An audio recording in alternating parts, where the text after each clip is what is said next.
मंत्रमूलं गुरुर्वाक्यम्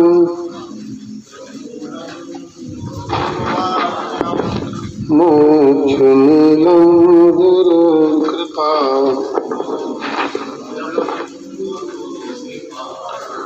बंदं गुरुपद पद्म परागा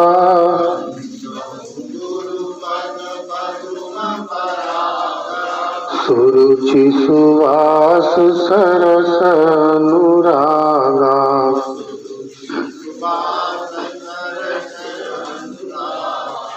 अमीय मूरिमय चूरन चारु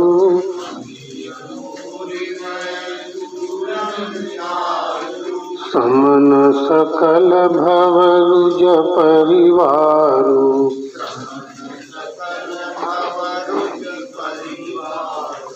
सुकृत संभुतन विमल विभूति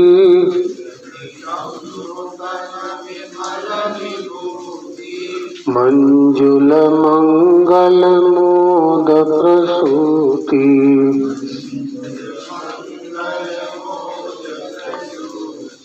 जन मन मंजु मुकुर मलहरणी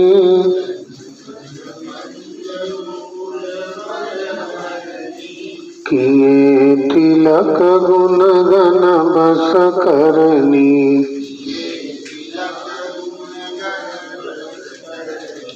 श्री गुरु पद नख मणि गण ज्योति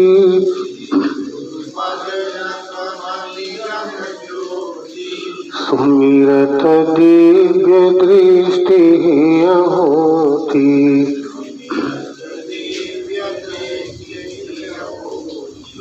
ढलन मोह तम सो सुप्रकाशु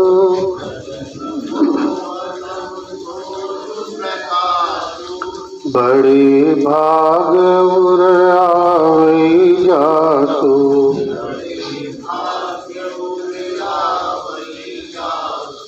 उघरहि विमल विलोचन ही के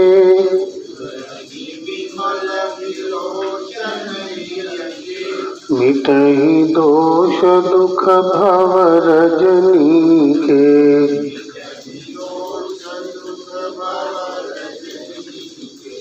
सूझहि रामचरित मणि मानिक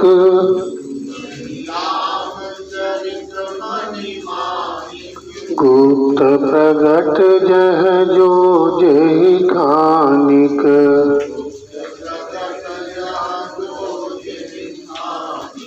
बिनु गुरु कर्म धर्म नहीं सूझा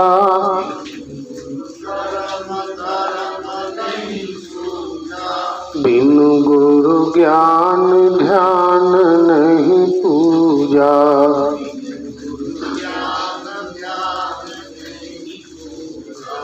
गुरु बिनु भक्ति भाव नहीं जागे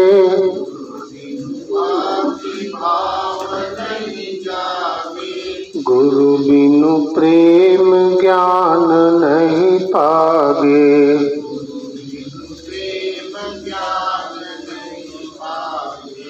गुरु बिनु हरि मन रहे छिपाई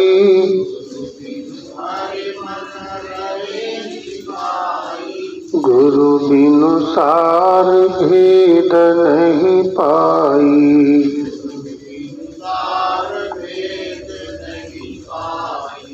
गुरु बिनु सूझ पर अंधियारा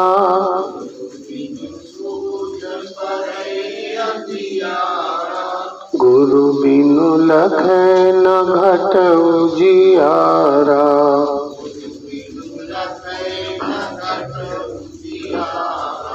प्रीति गरीब राख गुरु ही सो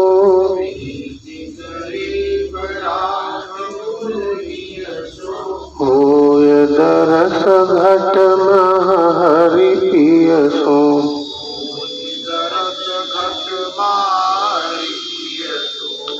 गुरु बिनु भवनिधि तरयन कोई।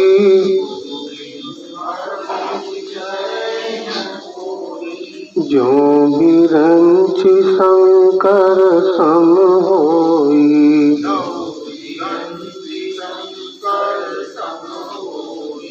बिनु सतसंग विवेक न होई।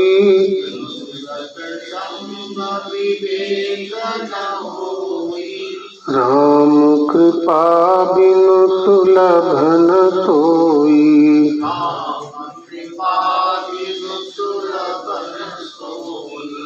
सठ सुधरहि सतसंगति पाई।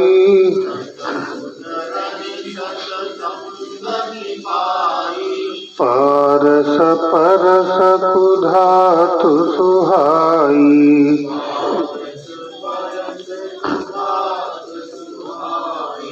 अब मोहि भाव भरोस हनुमंता।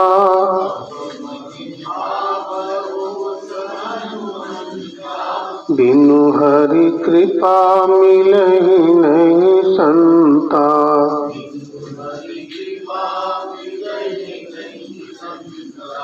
राम मुद मंगलमय संतु समाजु।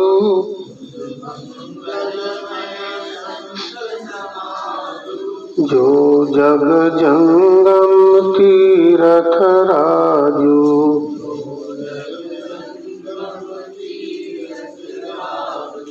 राम भक्ति जह सुर सरि धारा।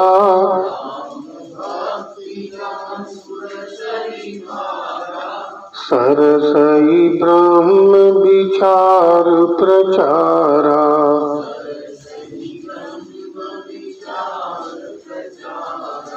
मार्जन फल पेखिय तत्काला।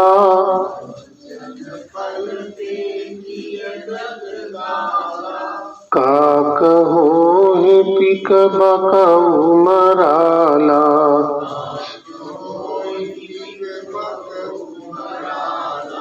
राम ही केवल प्रेम पियारा।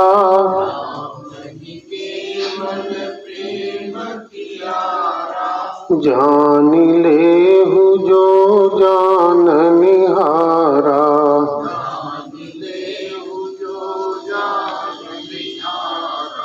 नहीं कलि कर्म न धर्म विवेकु।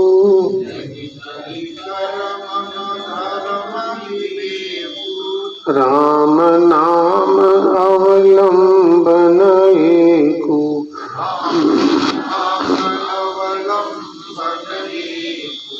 ध्यान मूलम गुरुमूर्ति।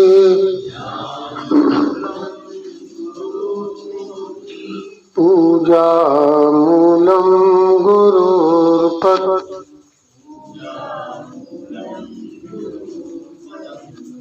मूलम गुरुर्वाक्यम। मोक्ष मूलम गुरुर्कृपा। ओम शांति।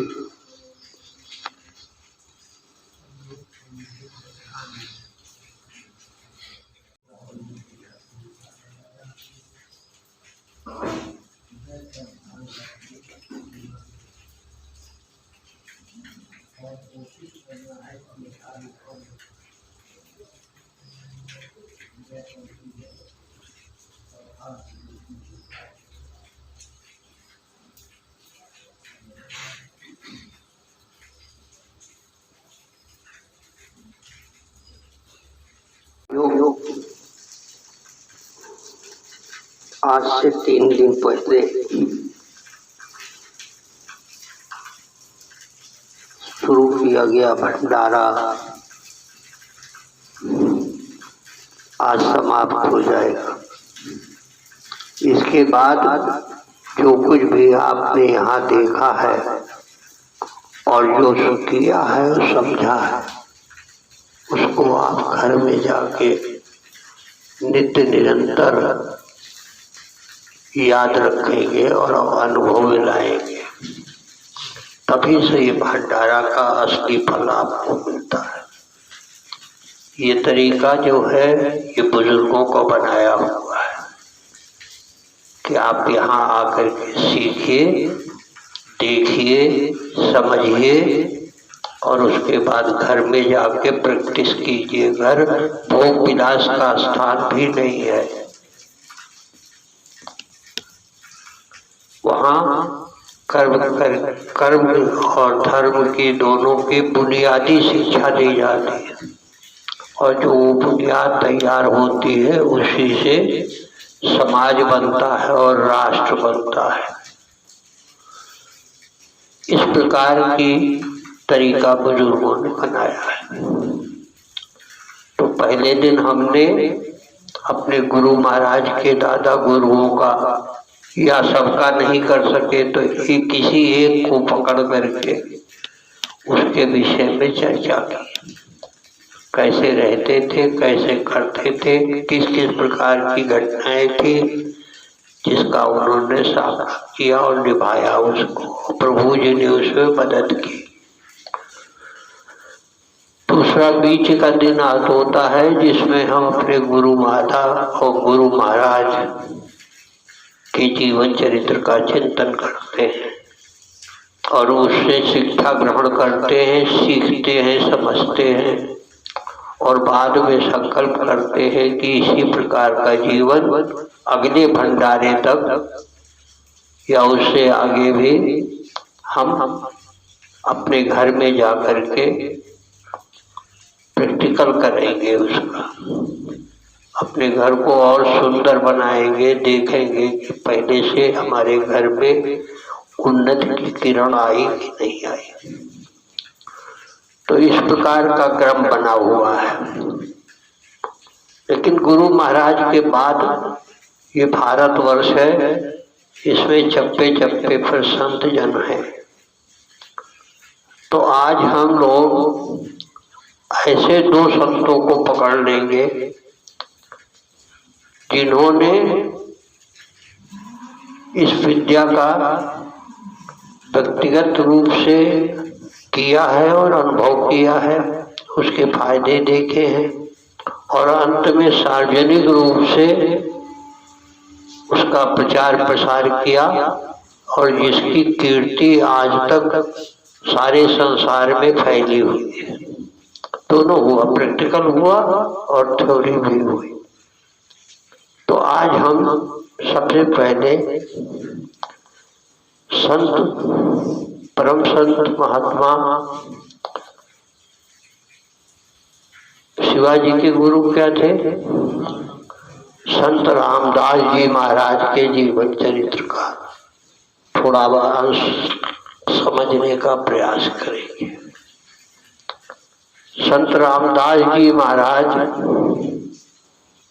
ऐसे युग पुरुष हुए हैं जिन्होंने शिवाजी जैसे शिष्य को पैदा किया और उनसे राष्ट्र के हित में, धर्म के सच्चे धर्म के हित में बहुत बड़ा संघर्ष कराया और सफलता भी दिलाई।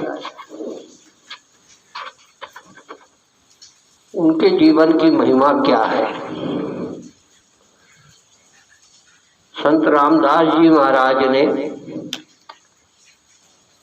शिवाजी महाराज को आदेश दिया कि तुम ये अन्यायी मुगल सल्तनत का, औरंगजेब की सल्तनत है, उसका विरोध करो। शिवाजी महाराज एक छोटी सी राज्य का स्वामी थे। उनकी सीमित शक्ति थी।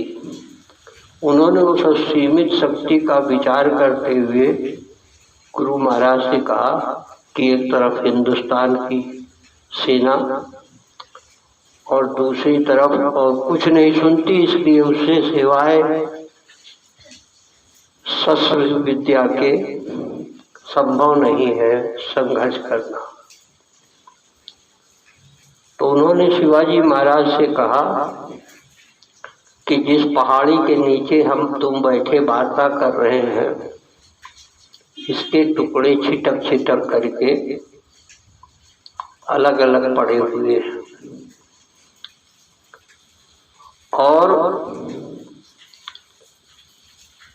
उन टुकड़ों, वो टुकड़े उस समय के हैं जब ये पहाड़ की रचना हुई थी। एक ज्वालामुखी फूटा था और उससे लावा निकला था, और उसके टुकड़े अलग अलग भी छिटक गए थे और पहाड़ के रूप में आज भी विद्यमान हैं। तुम इसमें से ये सामने वाली जो शिला है, इसको तोड़वाओ।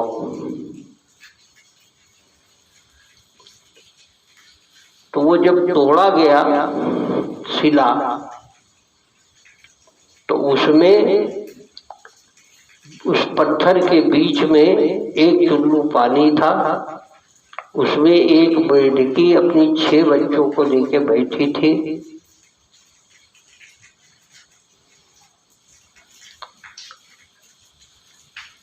और महाराज जी ने शिवाजी को से कहा कि तुम इसको देखो। इस मेढकी ये पहाड़ के जब रचना हुई थी तो उस पत्थर के बीच में कैसे पहुंची थी, और कैसे इसके 6 बच्चे हुए, और कहाँ से ये पानी आया। ये 3 चीज पे विचार करो तो तुमको कुछ भी समझ में नहीं आवेगा कि ये कैसे हुआ। सिर्फ तुमको एक शक्ति का आभास होगा, जो शक्ति कुछ भी कर सकती है।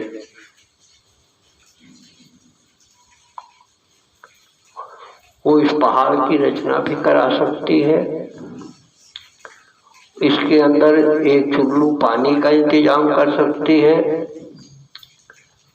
वो इसके अंदर एक मेढकी को पहुंचा सकती है, उसके 6 बच्चे पैदा कर सकती है, और उनका आज तक पालन करते रह सकती है। इस शक्ति का सहारा लेकर के तुम औरंगजेब की सेना से लड़ो। उसकी युक्ति समझो, तरीका समझो। उसको तुम्हें तरीका बनाना पड़ेगा संघर्ष करने का, क्योंकि आज इस सनातन धर्म की रक्षा का प्रश्न उदय हो गया है जमाने में, और मैं आदेश कर रहा हूं कि तुम इसको करो। तो शिवाजी ने छापा मार युद्ध का तरीका बनाया। अज्ञात रूप से एकाएक मोगलदिया सल्तनत पर हमला करते थे और सफल होते थे,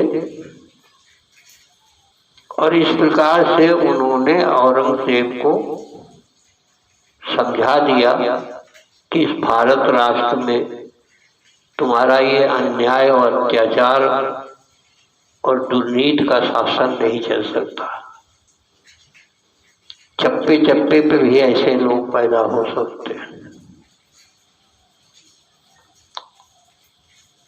और बाद में उनके गुरु महाराज ने, उनकी ये थी कि आप समझिए कि वो साक्षात परमात्मा के समान विराजते थे। जुलूस निकलवाते थे, धर्म का झंडा आगे रहता था।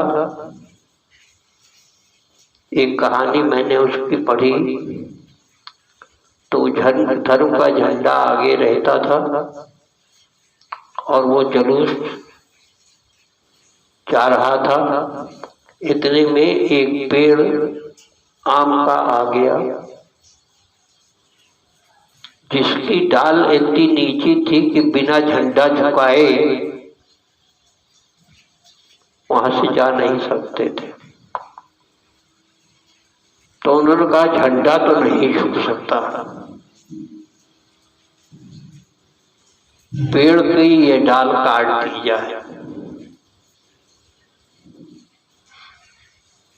और पेड़ की डाल काटी गई। उसी डाल के नीचे एक बहुत बड़ा कुआं था जो सूखा था, लेकिन उसमें अजगर रहते थे, अजगर दिखाई देते थे कि चलते हुए दिखाई दे रहे हैं। जब डाल काटने की नौबत आई तो लोगों ने कहा, महाराज इसके नीचे कुआं है, उसमें दुनिया भर के जानवर हैं और इसको कैसे काटा जाए? तो उन्होंने कहा, झंडा तो नहीं झुकेगा और यात्रा रुकेगी भी नहीं, धर्म यात्रा।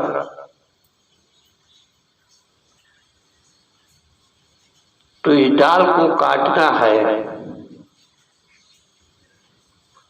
उस डाल को कैसे काटा जाए? तो उन्होंने कहा कि इसको काटने वाला जो है उसको इस तरफ बैठ करके काटना है। अब और समस्या आ गई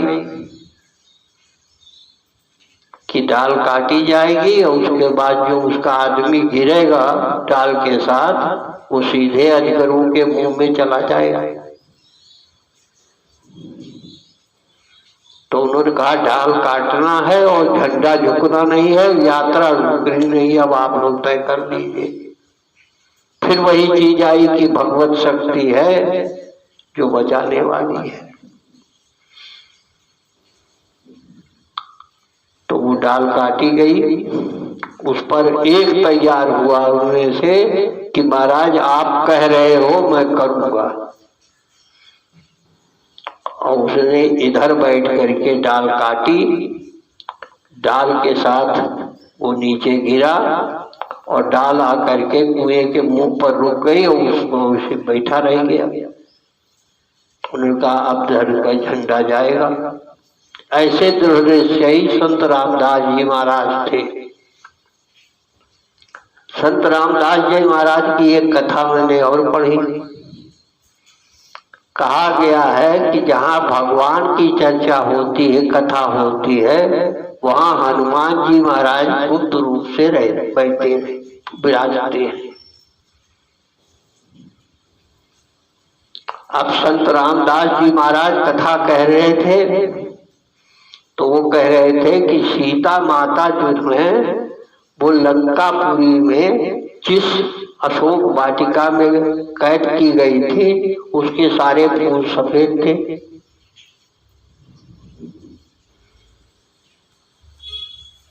उन्होंने अपनी कथा में कहा कि माता सीता जो है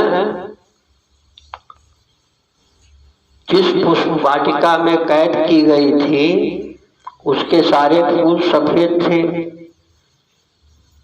और संतों को तो जानते हो, सब कहते कागज की देखी, हम कहते आंख की देखी। तो संत रामदास जी सिद्ध महापुरुष थे, इसलिए वो आंख के देख की कथा बता रहे थे। कथा खत्म हुई, लेकिन हनुमान जी से देखा नहीं रहा गया। उन्होंने कहा, हमको सब फूल लाल दिखाई देते थे और तुम कहते हो सफेद दिखाई देते थे। शिखर सफेद थे। अब दो संतों में हो गया विवाद। वो कहें हम वहां विराजमान थे, हम अशोक वाटिका में मौजूद थे और हमको सारे फूल लाल दिखते थे।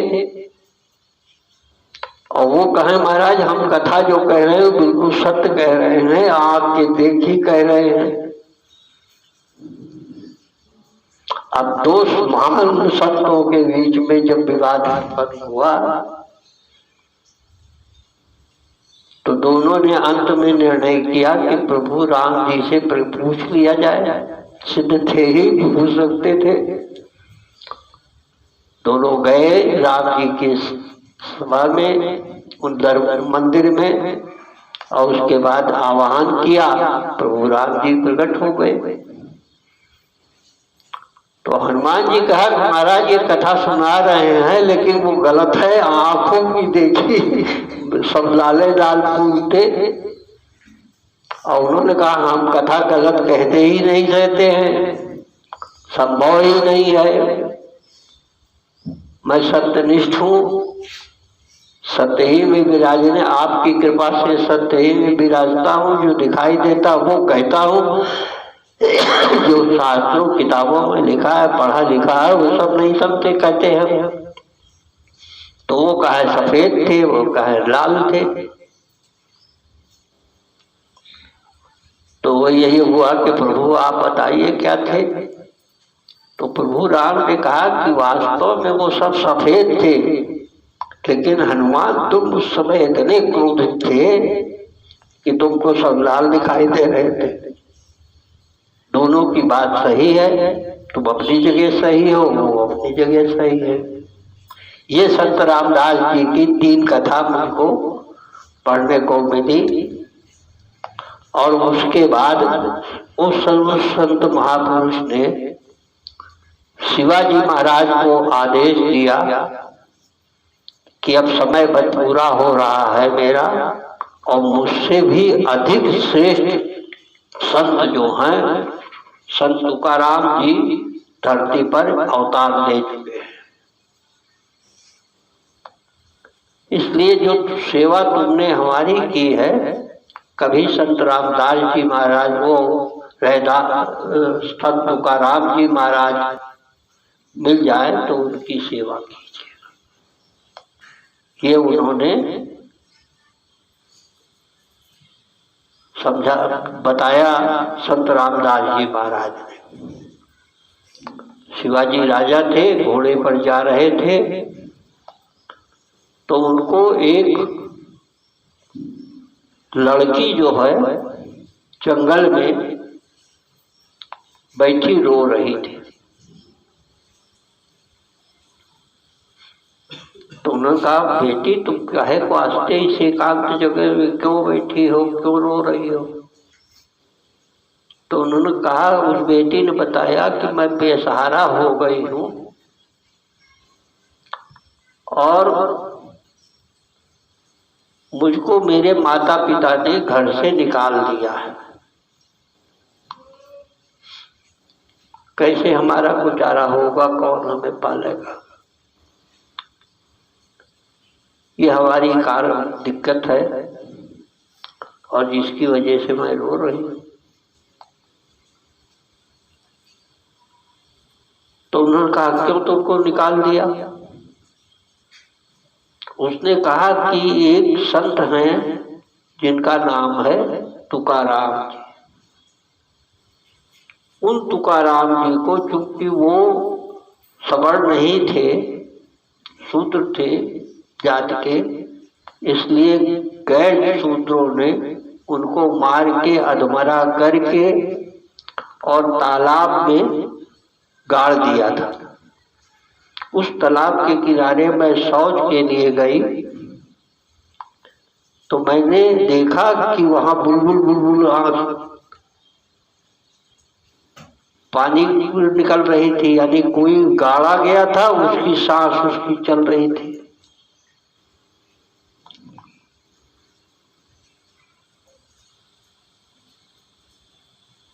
उसको शूद्र होने के नाते अशूद्रों ने मार करके गाड़ दिया था और उसकी नाक से हवा निकल रही थी।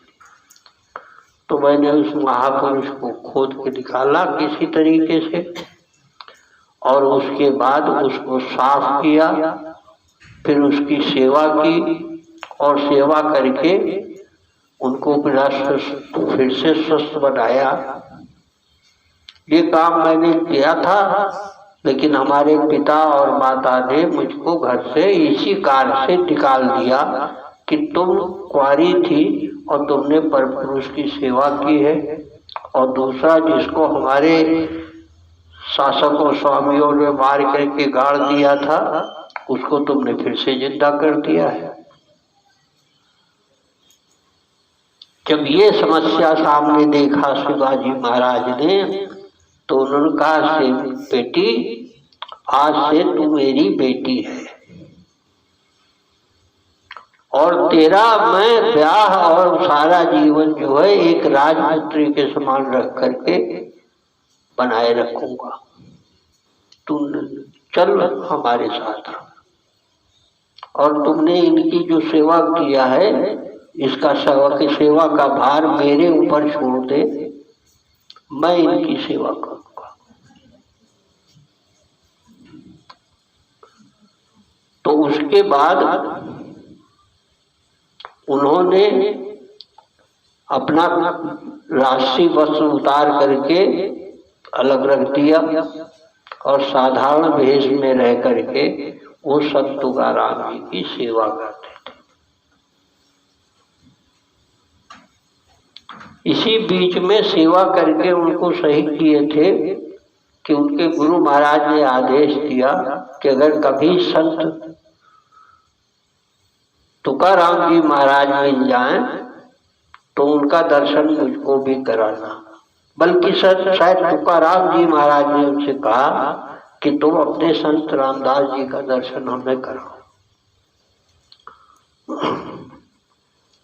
तो इस तरीके से संत रामदास जी महाराज संत तुकाराम जी महाराज की इच्छा अनुसार वो अपने गुरु से आदेश दे करके और गुरु से मिलाने संत रामदास संत तुकाराम जी को ले गए। संत तुकाराम जी को आया हुआ देख सुन करके संत रामदास जी महाराज इतना हड़बड़ा के उठे कि गिरे और उनका पैर टूट गया।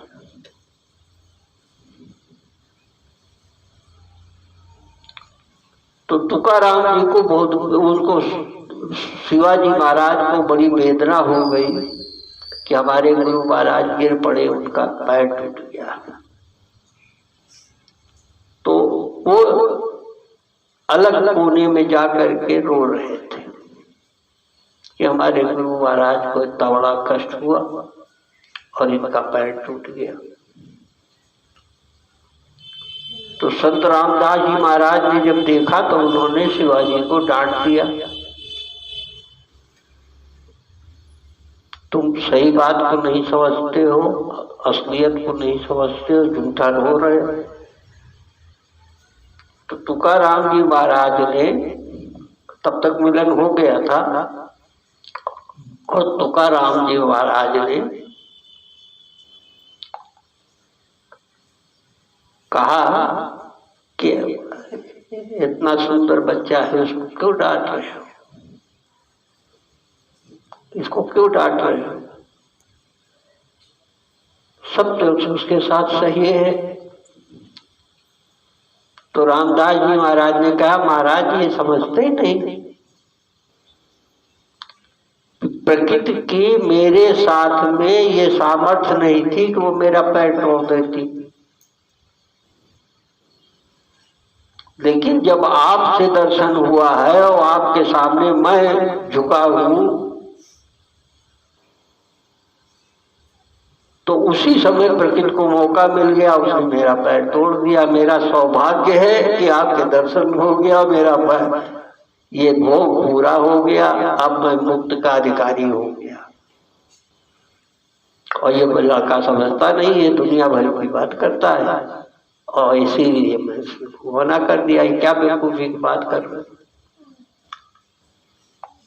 तो संत तुकाराम जी महाराज ने बड़े सब शांत किया, समझाया दोनों को और कर करके शांत हुआ।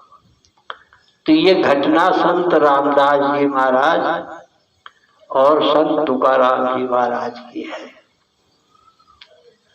इतना मैं जानता हूँ, इसके आगे संत का जीवन हमेशा जो है, जान ही संत अनंत समाना, कोई एक सेवा को संत को भी ले लो तो उसकी था नहीं मिलेगी। दादाजी महाराज हमारे, चचा जी महाराज हमारे, ये गुप्त संत थे, जाहिरदारी की मनादी थी, और इसीलिए इनकी ईमानदारी से कोई कथा कहने के बची ही नहीं। कोई काम देखा तो उन्हें कुछ देखा ही नहीं, उनका देखने दिया नहीं आपको, सिर्फ आपका कल्याण किया है। इसलिए संत तुकाराम दूसरे एक संत की याद आ जाए, हम लोग यही करेंगे अपने माता पिता के विषय में। आप ध्यान, यही आदेश भी है कि माता पिता का सबसे पहले ध्यान करोगे। आज जो ध्यान हो रहा है इसमें सबसे पहले आप माता पिता का ध्यान करो, क्योंकि माता पिता से बढ़कर के, माता से बढ़ के तो कुछ है ही नहीं। सारे संत, सारे वो माँ के सामने नतमस्तक है।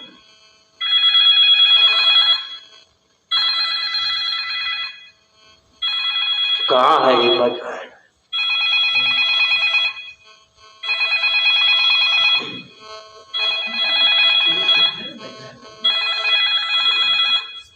बहुत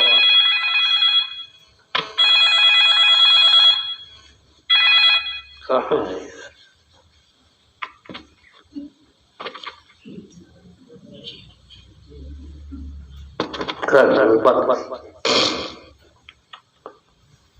तो माता पिता के ध्यान से बढ़कर के कोई ध्यान नहीं है। जो माता पिता की पूजा करता है उसको भगवान के भी पूजा की जरूरत नहीं है। यही हमारे गुरुजनों ने कहा है, माता पिता से बढ़ के कुछ नहीं है। इसको बढ़ो। अपने विश्व में हजरत बायजीद बस्तामी साहब रहमतुल्लाह अलैह, तो बायजीद बस्तामी साहब की हालत ये थी कि जैसे अपने यहाँ सुखदेव जी महाराज हुए हैं, ब्रह्मा जी के पुत्र थे, और जन्म होते ही उसके बाद वो वन में चले गए, वही तपस्या करते थे, इसीलिए सारे जीवन नंग धड़क रहते थे। बायजीद बस्तामी साहब, अब जब बायजीद बस्तामी साहब ने सारी सीमाएं तपस्या की पूरी कर दी, तो भगवान के सामने उनकी पेशी हुई और उनसे कहा गया कि अभी एक कमी रह गई है, उसको पूरा करके आओ।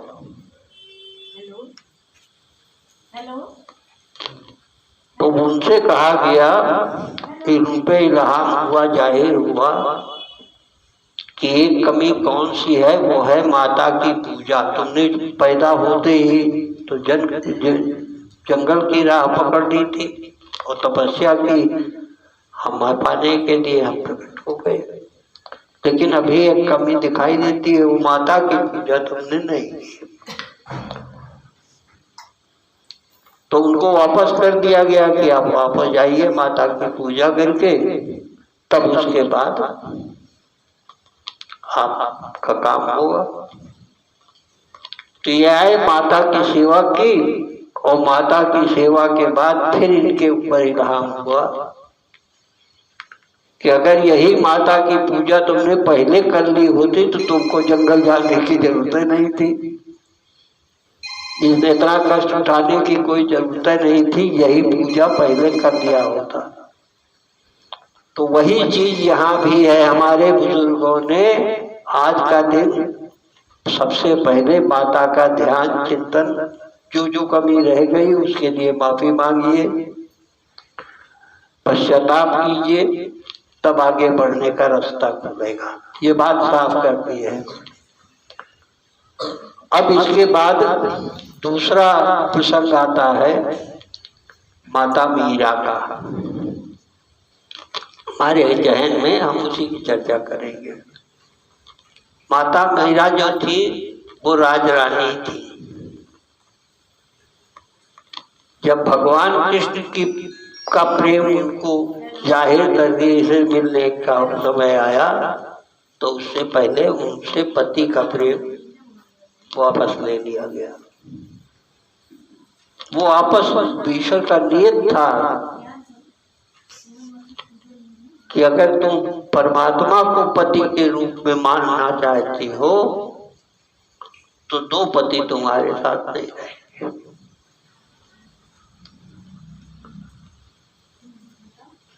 अब एक समय के बाद उनका संसारी पति जो था, जबकि उन्होंने विवाह के समय ही मंडप में भगवान कृष्ण की मूर्ति रख के फेरा लिया था, ये कहानी हमने पढ़ी। तो उनका पति खत्म हो गया। अब वो परिवार में रहने लगी अपने ढंग से, अपना परिवार का पूजन, वो अनुराग प्रेम उनका चलता रहा। लेकिन जो उनका देवर था, जो उसके बाद पति के बाद राजा हुआ, उसकी नियत कुछ समय के बाद खराब हो गई। और अब वो मीरा जी के लिए गलत निगाह रखने लगा। और माता मीरा ने अंत में त्रसित होकर के उन्होंने तुलसीदास जी महाराज से चर्चा की कि महाराज ये परिस्थिति पैदा हो रही है, ऐसे में क्या किया जाए। ये परिस्थिति हमारे घर में पैदा हो रही है, जबकि बाकी सब कुछ शुद्ध पवित्र है, लेकिन राजा जो है बदनीयत हो गया है। तो उन्होंने तुलसीदास जी से चर्चा की। तो तुलसीदास जी ने वही पद लिख दिया जो आज भी प्रचलित है, तजिए ताहि कूटी बैरी संग यद्य परम सने। पूरा बताओ, को याद हो तो बताओ।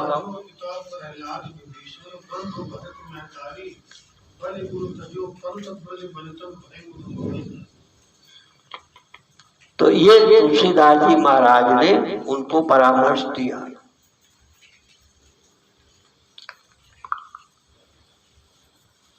तो उन्होंने घर द्वार, सोच लो, राजरानी मीरा राजघराने को छोड़ करके निकल पड़ी प्रभु के सहारे, एक संत की परामर्श पर।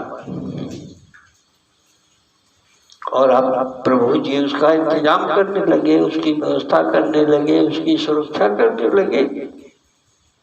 तुलसीदास जी के परामर्श पर ये तुरंत ही हो गया, ज्यादा समय नहीं लगा, उसमें कोई कठिनाई नहीं आई माता मीरा को।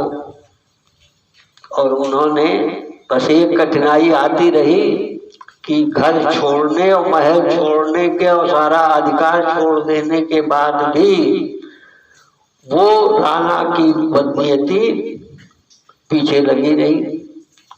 सांप का प्याला भेजा, जहर का प्याला भेजा, फलाना भेजा, और भूतहा मकान उनके लिए अलॉट कर दिया गया कि अपने सब जगह मत घूमो, राजघराने की बेइज्जती हो रही है, तुमको एक मकान अलॉट कर दिया जा रहा है, उसमें सत्संग करो।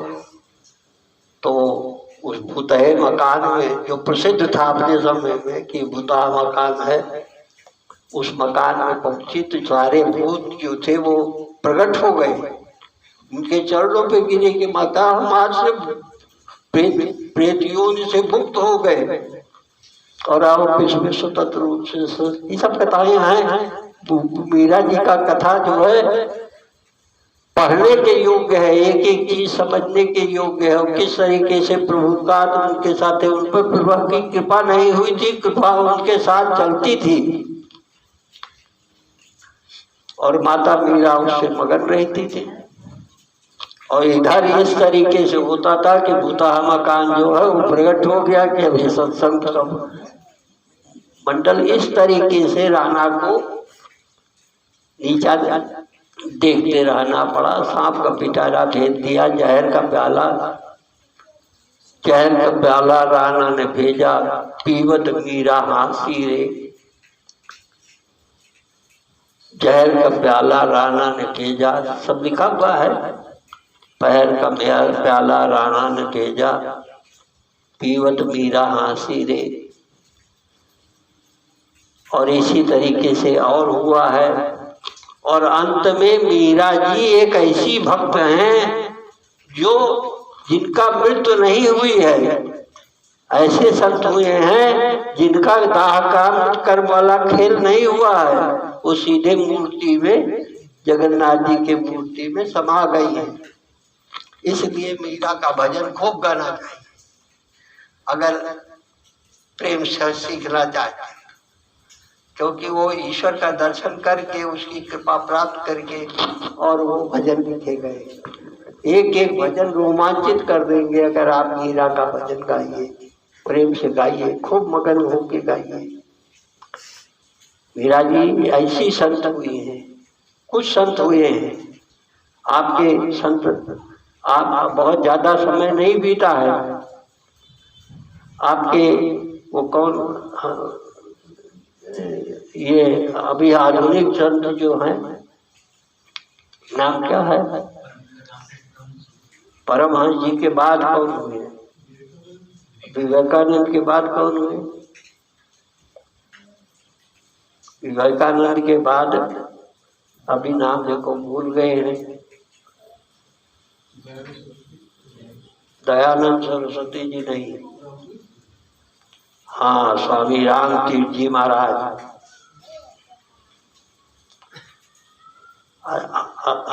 हरिद्वार में लेख लिख रहे थे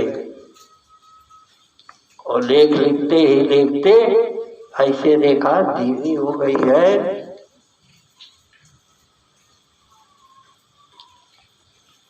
लेख लिखते लिखते ऐसे ही रेखा धीमी हो गई है और उनका somebody is waiting for me, I must hurry up। और उसके बाद उठे हैं और हा गंगा जी में उसी तरीके समा गए जैसे भगवान राम का चारों अवतारी महापुरुष हमारे अयोध्या जी में गुप्तार घाट है। वो गुप्तार घाट केवल घाट नहीं है, शास्त्र कहते हैं कि वहां भगवान राम पहले, सबसे पहले लक्ष्मण जी, फिर शत्रुघ्न जी, फिर भरत जी और फिर राम जी का रामावतार का अंत वही हुआ था। और वो चारों महाशक्तियां जो थी वो गंगा जी की धारा में समा गई थी। वो गुप्तार घाट है जहाँ गुप्त हुए थे, वो गुप्तार घाट है। वो गुप्तार घाट नहीं जो ईटा पत्थर से जोड़ा हुआ है। सत्य ये है। तो ये 3 घटनाएं मैंने आपसे, जितना हमको थोड़ा मन में प्रेरणा हुई मैंने आपसे चर्चा की। अब हम भाई दयाराम जी से अनुरोध करेंगे कि 2-1 संतों का और चर्चा करें। आज यही संतों का, माता पिता का पूजन और संतों की चर्चा, इतना बहुत है किसी के जीवन को सुधारने के लिए और अपने कल्याण का मार्ग प्रशस्त करने।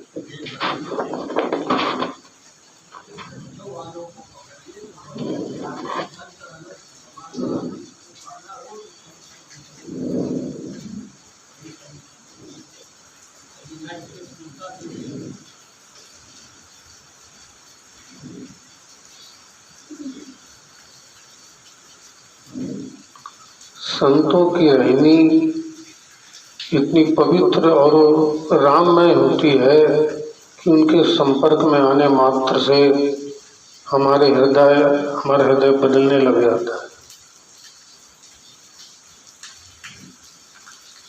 और उनके आचरण, उनके व्यवहार, उनकी कथाएं हमारे अंदर एक बड़ा परिवर्तन लाती हैं।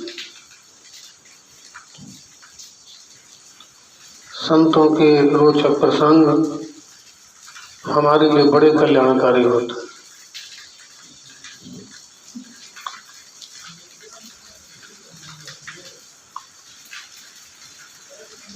एक सेठ जी थे, वो अपनी पत्नी से कलह से बहुत परेशान रहते थे। कोई उपाय नहीं सूझा तो उन्होंने सोचा कि जो है इस समय के सबसे बड़े संत जो हैं वो कबीरदास जी हैं।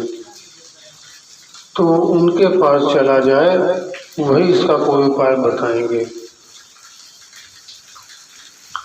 तो वे जो है पहुँचे कबीरदास जी के घर, दरवाज़ा खटखटाया, उनकी पत्नी बाहर निकली।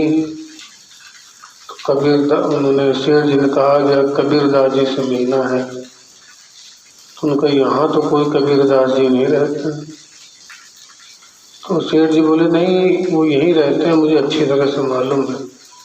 तो पत्नी ने, कबीरदास जी की पत्नी ने कहा, अच्छा तुम उस कबीरे की बात तो नहीं कर रहे हो?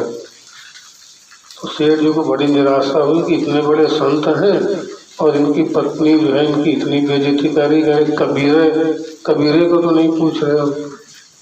खैर जो है वो गए भीतर मिलने के लिए और कबीरदास जी के पास प्रणाम करके बैठ गए। कबीरदास जी ने अपनी पत्नी से कहा कि भाई जो सेठ जी आए हैं, कुछ भोजन की व्यवस्था करो। तो पत्नी ने कहा कि तुम्हारे पास तो दिन भर आया करते, हम किसको किसको भोजन कराएं? नहीं, हम भोजन बना पाएंगे। फिर थोड़ी देर बैठे कबीरदास जी चुपचाप, फिर बोले अच्छा ऐसा करो, एक लस्सी बना लो, दही की मीठी सी। तो खैर उन्होंने लस्सी बनाई और जानबूझ के उसमें शक्कर की जगह नमक भर दिया उसमें, और 2 गिलास लस्सी लेके आई, कबीरदास जी को दिया, सेठ जी को दिया। कबीरदास जी ने उसको गटागट पी लिया। सेठ जी के गले से उतर नहीं रहा तो लस्सी ही हो। तो जो है बाद में पत्नी आई, उन्होंने पूछा कि लस्सी ठीक बनी है? सेठ जी कुछ बोलते उससे पहले कबीरदास जी बोले बहुत बढ़िया बनी है, आनंद आ गया। तो सेठ जी उठ के चलने लगे। तो कबीरदास जी बोले कहाँ जा रहे हैं सेठ जी? कहने साहब हमको समस्या का समाधान हो गया, हमको उत्तर मिल गया, बर्दाश्त से बढ़ के कुछ नहीं है। तो ये संत जो होते हैं उनके प्रयोग, उनकी शिक्षा अलग ढंग की होती है। वेद शास्त्रों में जो वर्णित है वो हमारे ऊपर उतना प्रभाव नहीं डाल पाता। संत को हम जब प्रैक्टिकली करते हुए देखते हैं तो उसका प्रभाव हमारे ऊपर पड़ता है। चैतन्य महाप्रभु के एक सहपाठी थे जिनसे उनकी बड़ी मित्रता भी रही अध्ययन की शिक्षण के दौरान। उसके बाद जो है सब अलग अलग हो गए और वो सहपाठी उनके बड़े विद्वान थे। उन्होंने जो है वेद शास्त्रों का भी अपार अध्ययन किया और उनकी भाषा व्याकरण सब बहुत श्रेष्ठ थी। तो उनके अंदर ये भाव उदय हुआ कि मेरे अंदर तो ये क्षमता है कि मैं एक ग्रंथ लिख सकता हूँ। और उसके बाद उन्होंने जो है अध्यात्म के ऊपर एक ग्रंथ लिखा। क्योंकि माया कितनी सूक्ष्म होती है, वो कितना गहरे में जाके पकड़ सकती है आपको कि आपको उसका भान भी नहीं होगा। ग्रंथ लिखने के बाद उनके अंदर ये लालसा पैदा हो गई कि मेरा ये ग्रंथ जो है पॉपुलर हो जाए, प्रसिद्ध हो, जिससे मुझको प्रसिद्धि मिले। इतना ये प्रचलित हो जाए ये ग्रंथ कि जिससे मुझे प्रसिद्धि मिले। तो उन्होंने जब विचार किया तो समझ में आया कि चैतन्य महाप्रभु जो है वो इस समय के सर्वश्रेष्ठ संत हैं। अगर उनके पास जाएं और वो इस प्रचार का काम अपने हाथ में ले लें तो रातों रात ये ग्रंथ जो है प्रचार प्रसार इसका हो जाएगा। तो उन्होंने झोले में अपना ग्रंथ रखा और वही गंगा के किनारे जहाँ चैतन्य महाप्रभु भजन ध्यान करते थे वहां पहुंच गए। वो एक चटाई पर बैठे हुए अपने प्रभु का सुमिरन कीर्तन भजन कर रहे थे। जब उनके सहपाठी उनके पास पहुंचे तो उन्होंने खड़े होकर उसका आदर किया। संत ऐसा नहीं है कि वो लौकिक मर्यादा भूल जाता हो, चाहे जितनी उच्च अवस्था में पहुंच जाए। मित्र का स्वागत किया, बड़े प्रेम से बैठाया और उससे पूछा कि भाई कैसे आना होगा। तो उन्होंने जो है अपनी सारी बात उनके सामने रखी। अक्सर ऐसा होता है कि मित्रों के बीच में औपचारिकता बहुत कम होती है। जो बात पिता पुत्र से नहीं कह सकता, भाई भाई से नहीं कह सकता, एक रिश्तेदार दूसरे रिश्तेदार से नहीं कह सकता, लेकिन मित्र जो है वो अपने मित्र से कह दिया करते हैं। उनमें जो है संकोच बिल्कुल नहीं होता। तो उन्होंने चैतन्य महाप्रभु से कहा कि जो है मैंने अध्यात्म के ऊपर एक ग्रंथ लिखा है और मैं ये चाहता हूँ ये ग्रंथ आप पढ़ लें और आपके माध्यम से जो है इसका प्रचार प्रसार हो जाए। चैतन्य महाप्रभु ने विचार किया कि माया बड़ी प्रबल है, ग्रंथ तो लिखा है अध्यात्म के ऊपर और चाहते हैं प्रसिद्धि अपनी, तो क्या इसका मूल रह गया ग्रंथ लिखने का। कोई इतिहास भूगोल पे लिखा होता तो भी वाजिब था कि चलो इसकी किताब बिकने लग जाए, पॉपुलर हो जाए। तुमने अध्यात्म के ऊपर ग्रंथ लिखा है, विचार किया, उससे कहा कुछ नहीं कि अध्यात्म के ऊपर ग्रंथ लिखा है और भावना यह है कि ये प्रसिद्धि इससे हमको मिल जाए। तो संतों का जो है समझाने का जो तरीका होता है वो कोरा उपदेश नहीं होता, वो हर चीज को प्रैक्टिकली करके दिखाते हैं। तो उन्होंने जो है उस ग्रंथ को जब पूरा पढ़ लिया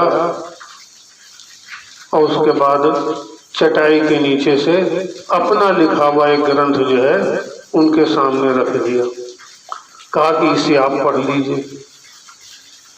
उनके सहपाठी ने जब चैतन्य महाप्रभु का लिखा हुआ ग्रंथ पढ़ा तो उनके पैरों तले जमीन खिसक गई कि इतना श्रेष्ठ सुंदर ग्रंथ ये चटाई के नीचे रखे बैठे। तो बड़े मायूस हो गए वो। तो चैतन्य महाप्रभु ने कहा कि भाई आप क्यों इतने मायूस हो गए। तो उसने कहा कि क्या बताऊं, मैं तो आया था इस उद्देश्य से मेरे ग्रंथ का प्रचार प्रसार आपके माध्यम से होगा, मुझे यश कीर्ति मिलेगी, प्रसिद्धि मिलेगी, लेकिन आपके इस ग्रंथ के होते हुए जो है मेरे ग्रंथ को कोई पूछेगा भी नहीं, इसका कोई मोल नहीं रह जाएगा। चैतन्य महाप्रभु जो है उन्होंने अपना ग्रंथ उठाया और टहलते हुए चले गए, गंगा जी में जाके उसको प्रवाहित कर दिया। उन दिनों प्रिंटिंग प्रेस नहीं हुआ करती थी कि कोई एक कॉपी छप जाए तो लिख जाए तो उसकी हजारों कॉपियां छप जाएं। मूल प्रतियों से ही जो है काम चलता था। पूरे भारत में धर्म ग्रंथ काशी में रखे होते थे, जिसको भी पढ़ना होता था वो काशी आकर पढ़ता था मूल प्रतियों से या उसकी नकल की जाती इतिहास। तो जब चैतन्य महाप्रभु ने उस ग्रंथ को गंगा में बिना किसी हिचकिचाहट के, बिना किसी मोह के उसको प्रवाहित कर दिया तो एकदम से इनके अंदर एक विशाल परिवर्तन आया कि इनको इतने सुंदर ग्रंथ का कोई मोह नहीं है और मैं इसके पीछे पड़ा हुआ हूं।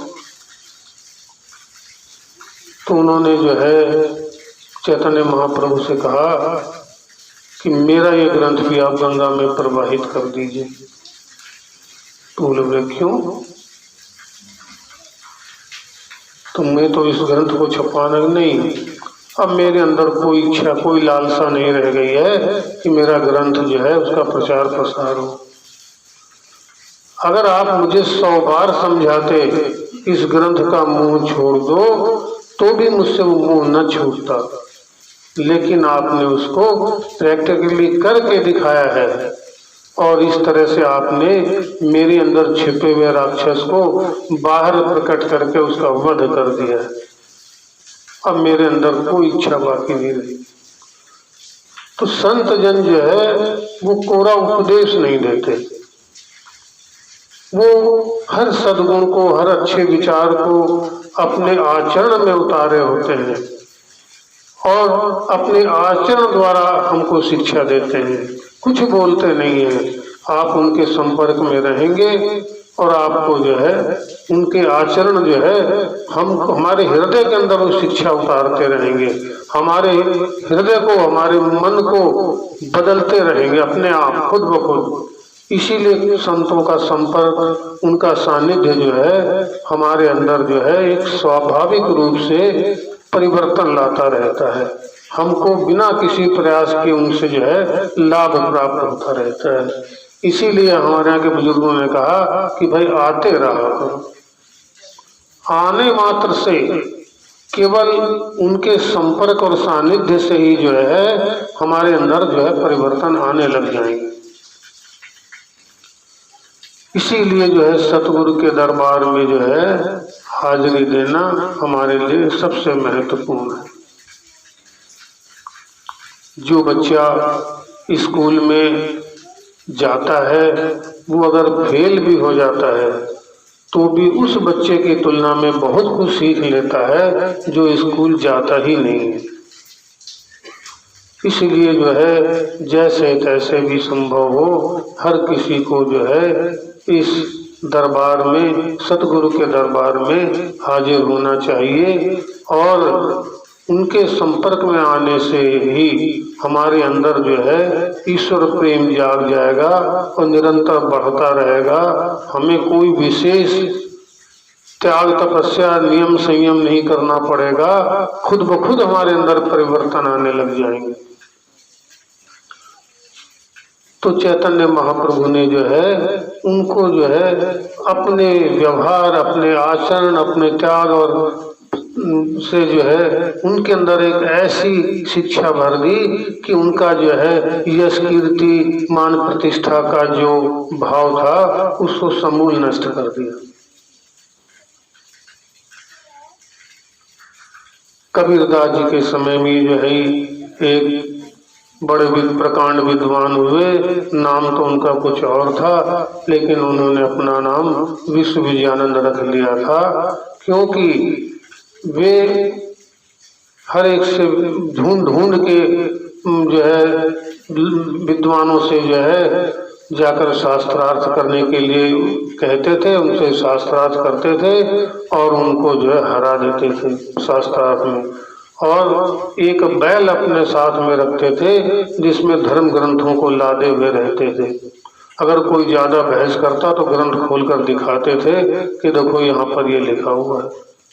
और इस तरह से जो है जगह जगह, नगर नगर घूम के जो है लोगों को और संतों को जो है शास्त्रार्थ में हराते थे।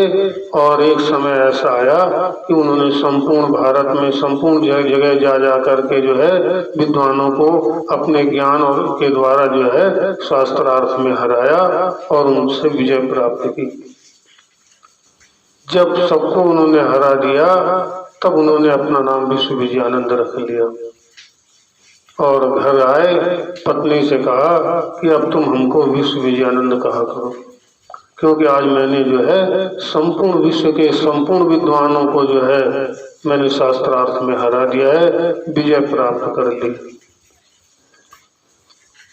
पत्नी जो है बहुत विवेकी थी, ईश्वर भक्त थी।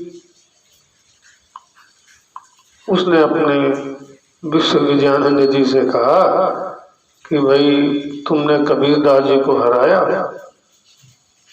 कहीं हम गए थे कबीरदास जी के पास भी, उनसे हमने कहा कि शास्त्रार्थ करो, तो कहने लगे भैया हम क्या शास्त्रार्थ करें, हम तो पढ़े लिखे ही नहीं है, हमको तो लिखना ही नहीं आता है, हम क्या शास्त्रार्थ करेंगे। तो हम फिर वापस आ गए। उन्होंने पहले ही सरेंडर कर दिया, उन्होंने क्षमा मांग ली हमसे, कबीरदास जी ने हमसे क्षमा मांग ली। पत्नी ने कहा नहीं, हम ऐसे नहीं मानेंगे, तुम उनसे जाके या तो लिखवा के लेके आओ तब हम मानेंगे। तो उसने कहा तुम कह रही हो, हम चले जाते हैं दोबारा। वो दोबारा गए कबीरदास जी के पास, कहा कि भाई ऐसा है कि हमारी पत्नी जो है बड़ी मूर्ख है, उसको कुछ अकल वकल है नहीं। हमने बहुत समझाया कि कबीरदास जी ने समर्पण कर दिया है और शास्त्रार्थ करने के लिए मना कर दिया है, लेकिन बड़ी जिद्दी है। वो कह रहे हैं कि नहीं, लिखवा के लेके आओ। तो देखिए संत जो है आपकी कैसी भी भाषा हो, कटु हो, मृदु हो, उससे उसको कोई फर्क नहीं पड़ता। वो तो अपने आत्म सुख में विलीन रहता है। परुष बचन अति दुसह श्रवण सुनी, तेहि पावक न दहूं। उन्होंने इस विश्वव्यापीनंद की जो है भाषा पर कोई ध्यान नहीं दिया। वो कहा कि भैया इसमें कौन सी बड़ी बात है, तो हमको लिखना नहीं आता, तुम लिख लो, हम उसमें अंगूठा लगा दें। तो विश्वविजयानंद ने जो है कागज कलम लेके गए थे, वो लिखा उसमें विश्वविजयानंद जीते कबीरदास जी हारे। और उसके बाद कबीरदास जी से कहा इसमें अंगूठा लगा दो। कबीरदास जी ने उस पर अंगूठा लगा दिया और बड़े गर्व से उसको अपने जेब में रखा और घर पहुंचे। पत्नी से कहा कि तुमने बेकार की दौड़ लगवा दी हमको। वो तो जाते ही उन्होंने कहा कि अरे भाई इसमें क्या है, लाओ अभी लगा। तो पत्नी ने कहा देखे कहाँ है कागज। उन्होंने कागज लिखा तो उसमें लिखा था कबीरदास जीते विश्वविजयानंद हारे। तो जब ये देखा तो कहने लगे अरे भाई हम ही मूर्ख हैं, जल्दी में उल्टा लिख गए, इसमें कबीरदास जी की कोई गलती नहीं है। वो तो शुरू से जब 2 बार मिले, दोनों बार उन्होंने तुरंत ही सरेंडर कर दिया, लेकिन हम जल्दबाजी में जो है उसको उल्टा लिख गए। तो उनको क्या दोबारा जान, हाँ उसका लिखवा के लेके आइए अब सही सही। तो दोबारा कबीरदास जी के पास पहुंचे। कहीं वो कबीरदास जी वो क्या हो गया कि वो जल्दी में उल्टा लिख गए। तो उन्होंने कहा कि इसमें कौन सी बात है, अब तुम फिर सीधा कर ले उसको। तो उन्होंने फिर उसको सीधा लिखा विश्वविजयानंद जीते कबीरदास जी हारे। उसको 3 बार पढ़ा कि अपनी कहीं गलती तो नहीं है। उसके बाद जो है अंगूठा लगवा के घर आए, बड़े गर्व से पत्नी के मुंह पे कागज फेंक के मारा, बेमतलब की दौड़ कराती रही थी, लो पढ़ो इसको। और उसमें जब खोल के देखा तो उसमें फिर वही लिखा हुआ था विश्वविजयानंद हारे कबीरदास जीते। तो कबीर विश्वविजयानंद बोले कि क्या बात है भाई, हम उल्टा कैसे लिखे, हमने 3 बार पढ़ भी लिया था। तब पत्नी ने उनको समझाया कि अब तुम अभी तक कबीरदास जी की महिमा को नहीं समझ पा रहे हो, जाओ उन्हीं से जाके समझो। तो उसने थोड़ा थोड़ा उनके दिमाग में खटपट हुई कि हाँ कुछ मामला गड़बड़ है। तो वो अपने वही पहुंचे दोबारा कबीरदास जी के पास और उनसे कहा कि साहब हमको जो है इसका रहस्य समझाइए। तो कबीरदास जी ने कहा कि भाई एक दोहा पढ़ दिया उन्होंने, कबीरा का घर शिखर पर बड़ी शिल्पी गैल, चींटी भी ना चढ़ सके तू तो लद्दू बैल।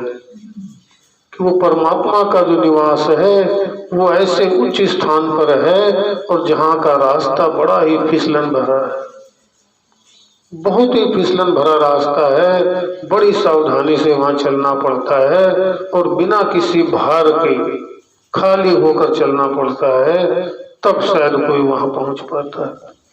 और तुम तो इतना बड़ा लद्दू बैल लेके चल रहे हो, इतना पोथी पतरा लादे हुए हो, कि कैसे पहुंचोगे तुम वहां पर। तब वो जो है कबीरदास जी के चरणों में गिरे। उनको बोध हुआ कि ये सब जो ज्ञान का बोझ लादे हम घूम रहे हैं ये सब व्यर्थ है।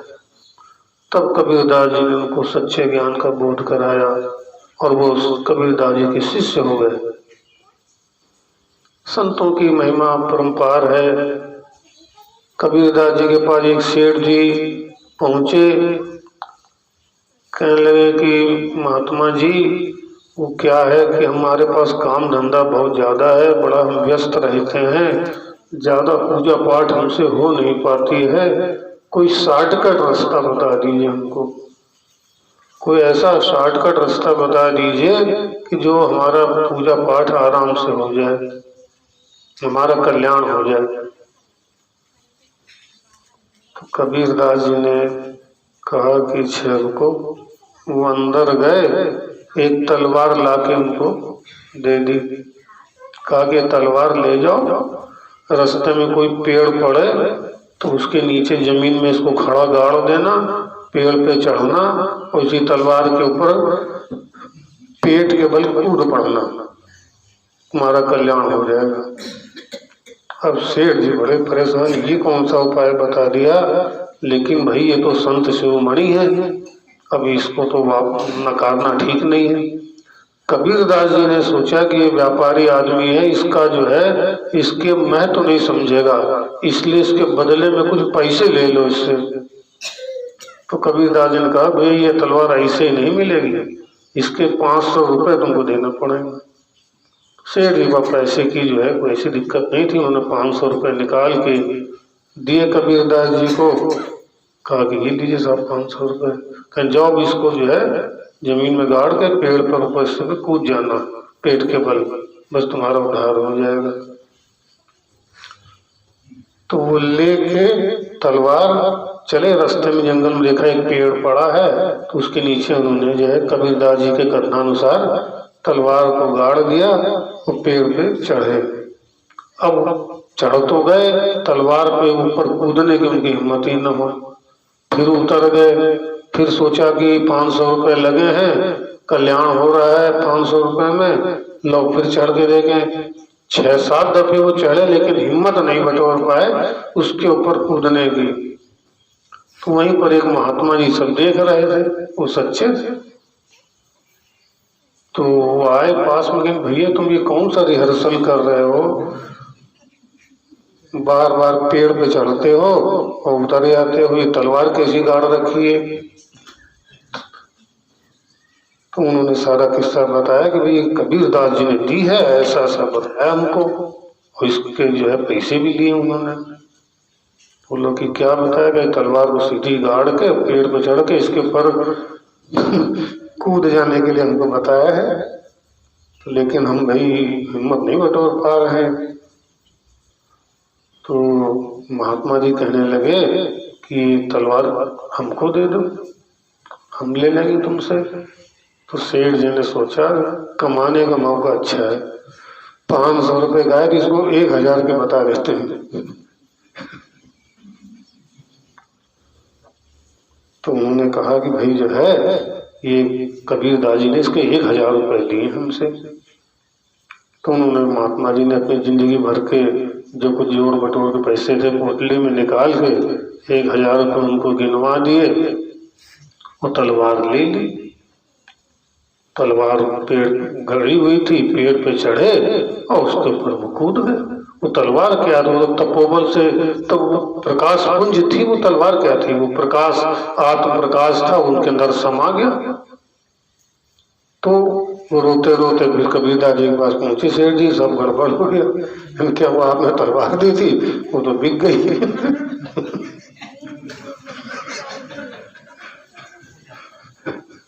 बिक गई क्या मतलब? कहने लगे कोई रास्ते में खरीदार आ गया था तो हमने उसके हाथ में बेच दिया, हमारी हिम्मत नहीं पड़ रही थी। तब कबीरदास ने एक दोहा पढ़ा था, उसकी पहली लाइन हमको याद नहीं थी, व्यापारी के संबंध में उन्होंने कहा था, साहब से सौदा करे, साहब से सौदा करे उसमें भी खा जाए। ये हमारे पिताजी सुनाया करते हैं कहानी जो है ये। तो संतों के पास जाने के बाद भी हम जो है दुनिया में, हम माया मोह में इतना लिप्त हैं कि उनके आशीर्वाद को, उनकी दया कृपा को जो है हम उसकी अवहेलना करते हैं। उनसे भी जो है हम केवल दुनियावी लाभ की आशा करने लग जाते हैं। संतों के दरबार में आकर भी जो है हम कांच के टुकड़े मांगते हैं और हीरों को छोड़ देते हैं। संत जन जो है वो तो हमारा आत्म कल्याण करना चाहते हैं और हम उनसे जो है भौतिक उपलब्धियां प्राप्त करना चाहते हैं। संतों की महिमा अपरंपार है, उनका सानिध्य मिल जाए उससे बढ़कर कोई लाभ एक जीवात्मा के लिए नहीं है, क्योंकि वे ईश्वर के प्रतिनिधि होते हैं और उनके माध्यम से ही जो है हमको प्रभु की कृपा प्राप्त हो सकती है। संत जो है वो ईश्वर के प्रतिनिधि रूप में संसार में आते हैं। महात्मा कबीरदास जी जो है जिस गांव में रहते थे वहाँ के कुछ कट्टरपंथी लोग उनके घोर विरोधी थे। वे जो है कबीरदास जी को, तो वो कट्टरपंथी लोग जो है कबीरदास जी को मौका ढूंढते थे कि इनको किसी तरह से इनकी जो है इनका अपमान हो,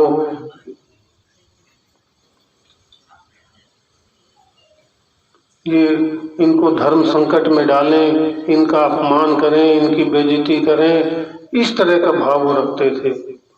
एक बार जो है उन कट्टरपंथियों ने एक षड्यंत्र रचा। उन्होंने सोचा कि कबीरदास जी की कोई ज्यादा सामर्थ्य तो है नहीं, और आसपास सभी गांवों में घर घर जाकर जो है सबको न्योता दे दिया कि कबीरदास जी बहुत बड़ा भंडारा कर रहे हैं, परिवार समेत जो है सब लोग भोजन पे पहुंचिए। सभी लोग जो है भंडारे में पहुंचे, कबीरदास जी बहुत बड़ा भंडारा करने जा रहे हैं।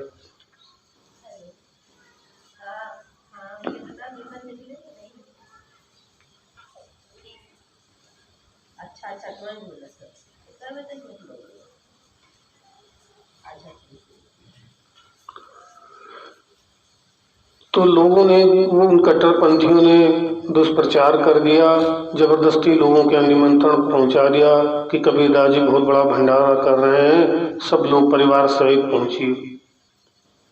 कबीरदास जी अपने बैठे भगवत भजन कर रहे थे। इतने में देखा कि जो चारों दिशाओं से लोग चले आ रहे हैं परिवार समेत जो है, अचानक उनके घर के आगे भारी भीड़ इकट्ठा हो गई। कबीरदास जी ने पूछा कि भाई आप लोगों का कैसे आना हुआ? तो सब कहने लगे महाराज आप ही ने तो निमंत्रण दिया है, आपके यहाँ बहुत बड़ा भंडारा हो रहा है, हम लोग उसी भंडारे में शामिल होने के लिए आए हैं। देखते देखते वहां पर हजारों लाखों की भीड़ इकट्ठा हो गई। कबीरदास जी भीतर आए, परमात्मा के सामने अपने घुटने टेक दिए, कहा कि परमात्मा जी कैसे परीक्षा ले रहे हैं, अब इस दास की लाज आपके ही हाथों है। तब उनको जो है प्रेरणा हुई अंदर ही अंदर जो है। देखिए जो सच्चे भक्त होते हैं उनकी प्रभु लाज रखते ही रखते हैं। उनको अंदर से प्रेरणा हुई कि जो कुछ घर में बना है वही खिलाना शुरू कर दो। तो उन्होंने जो है अभी ईश्वरी प्रेरणा थी, संत थे, उसका विश्वास था कि वो परमात्मा जो है पूर्ण है, उसमें से जो है पूर्ण भी निकाल दिया जाए तो भी पूर्ण ही बचता है। तो उन्होंने जो है सबको जो है कहा कि बैठिए भी सब भोजन करते हैं। सब लोग बैठ गए। घर में जो कुछ बना था एक डलिया में रख के ले आए, पूरी और वो सब्जी, और सबको खिलाना शुरू किया, और वो खत्म होने का नाम ही नहीं ले। हजारों लोगों को खिला दिया, सबने भरपेट छिक के खाया, और उनका भोजन वैसे के वैसे बचा रह गया। तो उन कट्टरपंथियों को भी लग गया कि जो है ये कोई मामूली हस्ती नहीं है, फक्कड़ है, और उन्होंने हजारों लाखों लोगों को भोजन करा दिया, कोई कमी नहीं पड़ी। वो सारा विरोध भूलकर जो है सब कबीरदास जी के शिष्य हो गए। तो यदि हमारा संत जो होते हैं वो उनका भाव शुद्ध होता है, वो उनके अंदर किसी प्रकार की कोई बनावट नहीं होती, वे शुद्ध हृदय से परमात्मा का सुमिरन करते हैं। वे हृदय में कोई और भाव, कोई लालसा, कोई माया मोह, किसी प्रकार की मान प्रतिष्ठा कुछ भी नहीं रखते हैं। एक विशुद्ध प्रेम उनके हृदय में होता है परमात्मा के प्रति। और हम लोगों को जो है पूरा लाभ इसीलिए नहीं मिलता है कि हमारी भावना पूर्ण शुद्ध नहीं होती। एक बार अर्जुन के मन में जो है ये भाव उदय हुआ कि इस समय कर्ण जो है दानवीर के रूप में उसकी बड़ी प्रसिद्धि हो गई है, लेकिन मेरे पास तो उससे ज्यादा धन वैभव है, ज्यादा संसाधन है, मैं उससे भी बड़ा दानवीर बन सकता हूँ, और इस तरह से जो है कर्ण को मैं नंबर 2 पे ला सकता हूँ। और नंबर 1 पे मैं प्रतिष्ठित हो सकता हूँ। तो जैसे ये भाव आया, क्योंकि संसाधनों की कोई कमी नहीं थी, तो तुरंत जो है आदेश दे दिए गए। सैकड़ों कमरे जो है, किसी में कपड़ा, किसी में घी, तेल, नमक, आटा, दाल, सब भंडार भर दिए गए। और जो कार्यकर्ताओं को नियुक्त कर दिया गया कि कोई भी चीज ऐसी न रहनी चाहिए जरूरत की जो हमारे भंडार में ना हो, और कोई याचक यहाँ से खाली न जाने पाए। अब चूंकि मन में एक द्वेष पैदा हो गया था, एक प्रतिस्पर्धा पैदा हो गई थी उनके मन में, अर्जुन के मन में, कि हमको कर्ण को जो है सेकंड नंबर पे लाना है। और उसके बाद जब भंडार सब भर दिए गए तो जो है कार्यकर्ता जो है, जो भी याचक आता उसको उसकी मनमाही मांगी चीज जो है सब दे देते। इस तरह से धीरे धीरे ये कार्यक्रम चलता रहा। कुछ दिनों के बाद एक याचक आया, उसने कहा कि मेरी पत्नी का स्वर्गवास हो गया है और मेरे कुल पुरोहित ने कहा है कि इसका दाह संस्कार जो है वो 11 मन चंदन की लकड़ी से इसका दाह संस्कार करो। मेरी ऐसी सामर्थ्य नहीं है कि मैं 11 मन चंदन की लकड़ी जो है वो खरीद सकूं। इसलिए अगर जो है मुझे 11 मन चंदन की लकड़ी मिल जाए तो मैं अपनी पत्नी का दाह संस्कार कर दूं।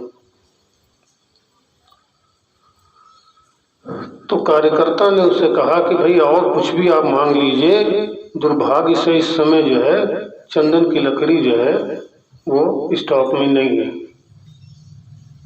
तो याचक ने कहा कि मैं अर्जुन से मिलना चाहता हूँ। अर्जुन को बुलाया गया तो याचक ने कहा कि मैं चंदन की लकड़ी 11 मन चाहता हूँ, लेकिन आपके कार्यकर्ता कह रहे हैं कि आपके पास चंदन की लकड़ी नहीं है, तो क्या मैं कर्ण के पास चला जाऊं? अब जब ये उसने कहा कि कर्ण के पास चला जाऊं तो अर्जुन को खलबली मची कि ये तो भाई बड़ी खराब बात हो जाएगी, कहीं वहां लकड़ी मिल गई और मेरे पास नहीं है तो सब क्या कराया, सब बेकार हो जाएगा। तो उसने कार्यकर्ताओं को डांटा कि चंदन की लकड़ी क्यों नहीं है, बाजार से क्यों नहीं खरीदी गई। तो कार्यकर्ताओं ने बताया कि साहब इस समय चंदन की लकड़ी जो है बाजार में भी उपलब्ध नहीं है, कहीं भी बहुत खोज लिया गया लेकिन कहीं भी चंदन की लकड़ी जो है नहीं मिल सकी। तब अर्जुन ने याचक से कहा कि भाई अब हम क्या कर सकते हैं, जब यहाँ भी नहीं है, बाजार में भी नहीं है, तो हम कहाँ से पूरी कर दें। तो उसके बाद वो याचक जो है कर्ण के पास पहुंच गया। कर्ण से भी उसने वही याचना की कि जो है हमें 11 मन चंदन की लकड़ी चाहिए। कर्ण ने देखा कि चंदन की लकड़ी तो हमारे पास नहीं है, लेकिन उसने याचक से ये नहीं कहा कि चंदन की लकड़ी नहीं है। उसने परमात्मा से प्रार्थना की। वो स्वाभाविक रूप से दानी था, उसमें कोई प्रदर्शन का भाव नहीं था। सच्चे हृदय से उसने प्रायश्चित किया कि प्रभु ये याचक यहाँ से जो है वापस जा रहा है, अब ये लाज आपके हाथ में। उसके अंदर कोई दिखावे का भाव नहीं था, स्वाभाविक रूप से वो दानवीर था और उसके प्रार्थना में वेदना थी, प्रायश्चित था। तो उसके ऊपर बोध हुआ, जब सच्चे मन से हम प्रभु से प्रार्थना करते हैं तो उसकी तत्काल सुनवाई होती। तो कर्ण को ये बोध हुआ कि जिस महल में तुम रह रहे हो इसके खंभे भी जो है चंदन की लकड़ी के ही। बस इतना ही बोध होते ही जो है उसने अपनी तलवार निकाली और एक एक करके जो है 11 खंभे गिरा दिए उसने महल के, और पूरा महल ढह गया। लेकिन उसने याचक को जो है कहा कि आप ये चंदन की लकड़ी जो है 11 खंभे ले जाइए और ये 11 मन से कम नहीं ज्यादा ही होगी। उन खंभों को लादे हुए जो है वो याचक जब जा रहा था तो अर्जुन की तरफ से जब गुजरा तो अर्जुन ने उससे पूछा ये क्या है। तो उसने कहा साहब ये चंदन की लकड़ी है, ये कर्ण के पास गया था मांगने तो उसके पास भी लकड़ी नहीं थी, लेकिन उसने अपने जो है महल के खंभे गिराकर जो है, जो कि चंदन की लकड़ी के थे, मेरी जरूरत उन्होंने पूरी कर दी। तब अर्जुन को बड़ा दुख हुआ कि ये तो कर्ण को हम सेकंड नंबर पे ला रहे थे, ये योजना तो हमारी विफल हो गई। तो भगवान कृष्ण वहां पहुंच गए कि भाई अर्जुन की उलझन में हो। अर्जुन ने कहा कि भगवान आपका न्याय उचित नहीं है, खंभे तो मेरे महल के भी चंदन की लकड़ी के ही थे, तो मुझको क्यों नहीं याद दिलाया आपने। तो भगवान ने कहा कि तुम्हारा भाव शुद्ध नहीं था, तुमने कुत्सित भावना से तुमने जो है दान का काम पकड़ा था।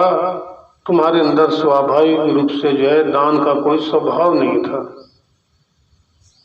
तुमने तो केवल कर्ण को नीचा दिखाने के लिए काम पकड़ा था।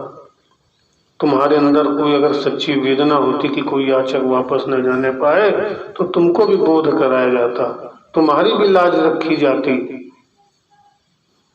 तो संत जन जो होते हैं वे शुद्ध हृदय से, शुद्ध भाव से जो है परमात्मा की उपासना करते हैं, और हमारा भी भाव जो है शुद्ध होता चला जाए, इसके लिए जो है हमें प्रभु से भाव शुद्धि के लिए भी हमको प्रभु से ही प्रार्थना करनी है। यही वैराग्य है कि हमारे भाव शुद्धि हो जाए। वैराग्य कोई घर छोड़कर, गेरुए वस्त्र पहनकर, कमंडल हाथ में लेकर, रुद्राक्ष की माला पहनकर लेकर वन में चले जाना, ये कोई वैराग्य नहीं है। हमारा जो भाव है उसके अंदर जो है लालसा, अभिमान, चाह, ये सब जो मिट जाए, भाव शुद्ध होता चला जाए और शुद्ध हृदय से हम परमात्मा की प्रार्थना करें। इसी को गीता में भगवान ने भक्ति और वैराग्य जो है दोनों को एक साथ लेकर चलने की बात कही है। अर्जुन जो है, जब भगवान ने उनको सहज योग का जो है ज्ञान दिया, तो उनके मन में एक भ्रम हुआ कि जो है ये मन तो है बड़ा चंचल है, कैसे जो है इस योग सिद्ध होगा ये। तो उन्होंने अपनी समस्या, अपनी ये चिंता जो है भगवान के सामने रखी। कहा भगवान से, चंचलम ही मनः कृष्ण प्रमाथि बलवदृढ़म्। चंचलम ही मनः कृष्ण प्रमाथि बलवदृढ़म्। तस्याहं मन्ये निग्रहं वायोरिव शिरुष्करम्। हे भगवान, आपने जो ये सहज योग का ज्ञान दिया है, मैं इसको सिद्ध होते हुए नहीं देखता हूँ, क्योंकि ये मन जो है बड़ा ही चंचल है और बड़ी ही कठिनाई से वश में आने वाला है। मैं हवा को वश में करने की तरह इसको जो है मुश्किल समझता हूँ। अर्जुन की बात सुनकर भगवान कृष्ण ने ये नहीं कहा कि तुम गलत कह रहे हो, उन्होंने सहमति जताई। असंशयं महाबाहो मनो दुर्निग्रहं चलम्। अभ्यासेन तु कौन्तेय वैराग्येण च गृह्यते। हे अर्जुन, निस्संदेह मन जो है बड़ा ही चंचल है और बड़ी कठिनाई से वश में आने वाला है, लेकिन निरंतर अभ्यास और वैराग्य से जो है ये वश में आ जाता है। ये एक दिन में नहीं होता, लेकिन एक दिन जरूर होता है। अभ्यास और वैराग्य एक ही सिक्के के दो पहलू हैं। ये एक दूसरे के पूरक हैं, एक दूसरे से अभिन्न हैं। ये एक रथ के दो पहिए की तरह से हैं। अगर एक पहिया भी कुछ गड़बड़ हुआ तो रथ ज्यादा दूर तक नहीं जाएगा।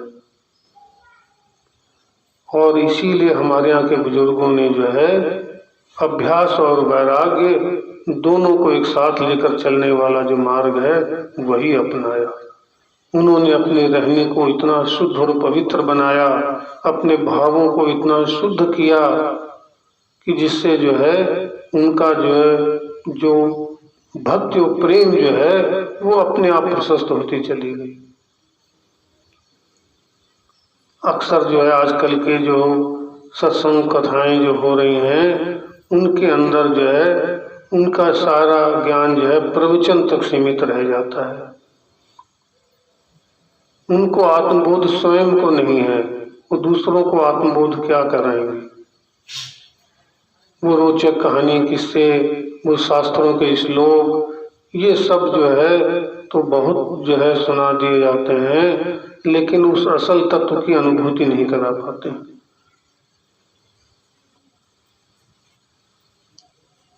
हमारे यहाँ के बुजुर्गों ने जो है जो ये शक्तिपात या तवज्जो या फैज जो इसको जो है इसके माध्यम से जो है जो श्रेष्ठतम भक्ति और प्रेम का मार्ग है उसको हमारे लिए सुलभ कराया। डायरेक्ट करंट मिलने वाली जो विद्या है वो हमको सिखाई उन्होंने।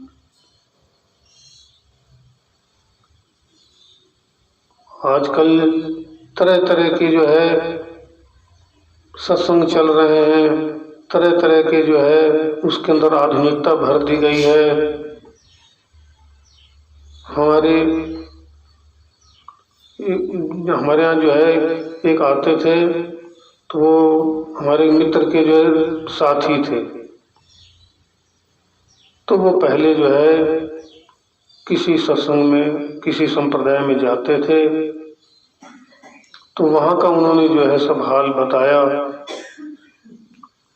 उन्होंने कहा कि जो है कि हम वहाँ पर जो गए तो हम वहाँ पर उसको समझ नहीं सके। हम जैसे ही गए हमने ये देखा कि हमको विशेष सम्मान मिल रहा है वहाँ पर, क्योंकि वहाँ सब कुछ जो है एक षड्यंत्र की तरह से चल रहा है। उनकी निगाह है कौन धनाढ़ है कौन पैसे वाला है, उसको वहाँ पर विशेष सम्मान मिलता है और उन्हीं से वहाँ पर पैसा घसीटा जाता है। तो उनको जो है वहाँ पर जो गए तो बड़ी पूछताछ, बड़ा सम्मान मिला और उसके 2-4 दिन के बाद जो है वहाँ सेविकाएं होती। उन्होंने कहा कि भाई एक दिन जो है वो 4-5 सेविकाएं जो है वो हमारे पास आ गई। उन्होंने हमसे कहा कि आप जो है अगर गुरु से विशेष प्रेम करना चाहते हैं, प्रगाढ़ संबंध बनाना चाहते हैं, तो आप जो है उस चीज को गुरु के चरणों में समर्पित कर दीजिए जिससे आपका सबसे ज्यादा लगाव हो। ये बात तो ठीक थी, कोई भी गलत नहीं कही उन्होंने, लेकिन उसके बाद फिर उन्होंने कहा कि सेठ का सबसे ज्यादा जो है लगाव और प्रेम जो है वो धन से होता है, तो आप जो है अपनी एक दिन की कमाई जो है गुरु चरणों में समर्पित कर दीजिए। तो उन्होंने सोचा कोई बड़ी बात नहीं है और कैलकुलेट किया कि हम 3,000 रुपये रोज कमाते हैं, जाके अपने गुरु के चरणों में चढ़ाया है 3,000 रुपये। और वैसे सब चलता रहा और उनको आगे सोफे पे बैठाया जाता था और सब चलता रहा। कुछ दिनों के बाद जो है वो सेविकाएं ने उन्होंने कहा कि अगर आप 1 सप्ताह की अपनी जो है आय जो है गुरु के चरणों में समर्पित कर दें तो आपका जो है विशेष लाभ प्राप्त होगा। तो उन्होंने भाई वो भी हिम्मत करके 21,000 रुपये जाके गुरु चरणों में चढ़ा दिए। उसके बाद कुछ दिनों के बाद जो है उनसे 1 महीने के लिए कहा गया, वहां तक तो हिम्मत करके उन्होंने 90,000 रुपये जाके वहां पर चढ़ा दिए। और उसके कुछ दिनों के बाद जब उन्होंने 6 महीने की आय जो है वहां पर चढ़ाने के लिए बात की, तब इनका मन जो है घबराने लगा। तो इन्होंने सोचा कि जो है अब मामला इतना लंबा है, 5-6 लाख रुपए की बात है, तो घर पे इस पर विचार करना पड़ेगा। तो वो अपने घर पे जो है उन्होंने बात रखी, इस तरह से जो है करना है। तो घर वालों ने इसका घोर विरोध किया कि बोले ऐसा कौन सा सत्संग है जो आपसे बस खाली पैसे ही घसीट रहा है। और ये ऐसे संप्रदाय की बात है जिनकी शिष्यों की और अनुयायियों की संख्या करोड़ों में है, थोड़ी बहुत नहीं, करोड़ों में है। तो भाई जो है वो तबीयत घबरा गई उनकी। वो शिष्यों से कहा भाई कि हमारे घर वालों की जो है मर्जी नहीं है इसमें। तो उन्होंने कहा कि अब यही तो माया मोह छोड़ना है आपको, ये घर वालों का जो माया मोह जो है यही तो आपको छुड़वाया जा रहा है यहाँ पर। उसके बाद जो है वो आए दरबार में, उनको पता नहीं कोई उपाधि दे दी गई कि आप इस उपाधि से विभूषित किए जाते हैं। और वो माला सब लोगों ने पहना दी, खूब तालियां बजा दी, एक उनके अंदर एक बंधन पैदा कर दिया प्रतिष्ठा का, मान प्रतिष्ठा का। उन्होंने फिर घर पे आके कहा कि भाई जो है एक बार इसको हम चढ़ा देते हैं और ऐसा ऐसा है। अब वो जो है घर वालों के विरोध होते हुए भी उन्होंने जाके वो 5-6 लाख रुपया जो है वो अपना दे दिया। उस दिन से जो वो महाराज जी के बगल में बैठाए जाने लगे। अब जो है वो थोड़े दिन चला सिलसिला, महीने 2 महीने के बाद जो है उन्होंने फिर वही अपना माया जाल फैलाया कि 1 वर्ष का जो है क्या आय जो है समर्पित करने से जो है पूर्ण गुरु कृपा प्राप्त हो जाएगी आपको। तो उन्होंने उसी समय जो है तिरस्कार कर दिया, कुछ नहीं, मैं आज तक बहुत ठगा जा चुका हूँ, अब और नहीं ठगाऊंगा मैं। और जो है उनकी आंखें खुल गई। हमसे भी उन्होंने सब बातें बताई, राजेंद्र जी से तो बताया, हमसे भी उन्होंने एक बार ये बताया कि इस तरह के माया जाल फैले हुए हैं, अध्यात्म के नाम पर भी जो है व्यापार और ठगी हो रही है। और आप उनका अगर सत्संग सुन ले तो आपको जो है लगातार घंटों तक आपको गीता के श्लोक सुनाते चले जाएंगे वो, लेकिन अंदर क्या है कोई सच्चाई नहीं है। हमारे यहाँ के बुजुर्गों का तो ये हाल है, हुजूर महाराज जो है कोई उनकी आर्थिक स्थिति अच्छी नहीं थी, छोटे छोटे बच्चों मोहल्ले बच्चों को पढ़ाते थे और उनमें भी जो गरीब होते थे किसी से कोई पैसा नहीं लेते थे। कोई संपन्न घर का हुआ कुछ दे दिया तो उसी से अपना गुजारा बसर कर लिया, और उसी में से भी बच्चों के लिए बतासा ला के रखते थे, उनको खेल खिलाते थे, उनको बीच में बतासे खिलाते थे। ये सब जब सत्य सामर्थ्य नहीं थी तब ये ऐसा था। और उन्हीं हुजूर महाराज के पास जो है कोई अगर जो है जरूरतमंद आ गया तो उन्होंने जो है उसकी जरूरत पूरी कर दी, और 1-1 हफ्ते तक परिवार समेत जो है फाके पे रहे हैं, लेकिन जो है किसी को जरूरतमंद को मना नहीं किया। और उसके बाद और भी इससे बड़ी बात कि जिसको कर्जा दे देते थे उसकी गली से जो निकलते नहीं थे कि कहीं उसका सामना ना हो जाए हमसे और वो शर्मिंदा ना हो हमसे। क्या बात है, एक साहब को तो उन्होंने कर्जा दे दिया और वो काफी दिनों से दे नहीं पा रहा था, तो वो हुजूर महाराज उसी गली में रहता था, जो जिस गली में जाके हुजूर महाराज घर के लिए सौदा लेके आते थे, तो वो उस गली से न जाके पीछे से घूम के जाके सौदा लेके आते थे, उधर ही से लौट आते थे कि इधर से जाएंगे तो उसका कहीं सामना पड़ेगा तो बड़ा शर्मिंदा होगा वो। ऐसा करुण हृदय था हमारे बुजुर्गों का। गाय आखिर क्या बात है, ऐसा हिंदुओं में भी ढूंढे कोई नहीं मिलेगा कि क्या उनकी धारणा थी कि ये गाय भैंस का दूध सिर्फ इसलिए नहीं पीते थे कि जो है उसके बच्चे का हक मरेगा, ये उसके बच्चे का हक है। और जबकि दूध वगैरह पीना आजकल एक बेसिक जरूरत मानते हैं लोग, लेकिन उनका हृदय बड़ा ही करुण था। उन्होंने जो है दूध लेना गाय भैंस का स्वीकार नहीं किया।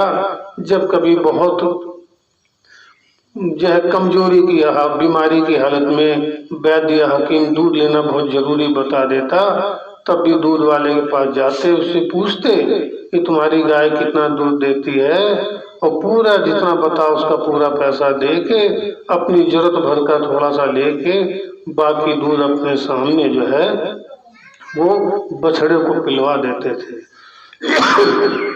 इस तरह से बछड़े का हक भी सुरक्षित रखते थे और दूध वाले का भी। इतनी करुण भावना, इतना शुद्ध भावना जो है आपको कहीं हिंदुओं में भी ढूंढने नहीं मिलेगी। और लोग जो है धार्मिक और जाति सांप्रदायिक जो है संकीर्णताओं में भरे पड़े।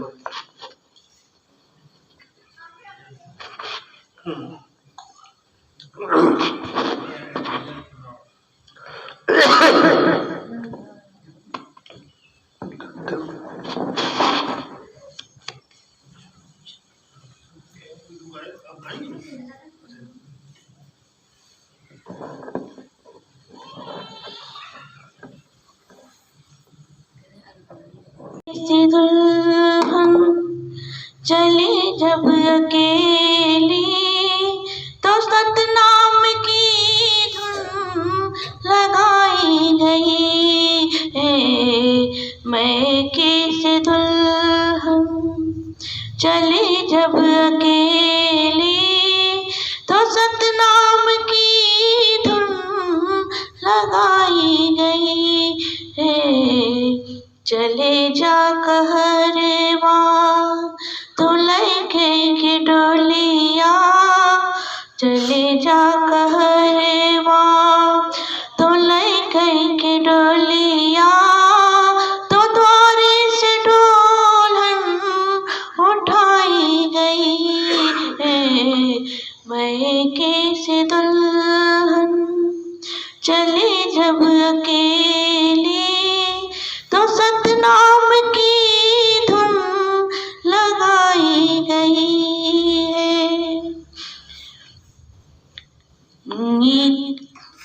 लगा साथ चक्कर मिटा दिल के अरमान, लगा साथ चक्कर मिटा दिल के अरमान, तो ऊपर से दुल्हन लिटाई गई है, तो ऊपर से दुल्हन लिटाई गई है।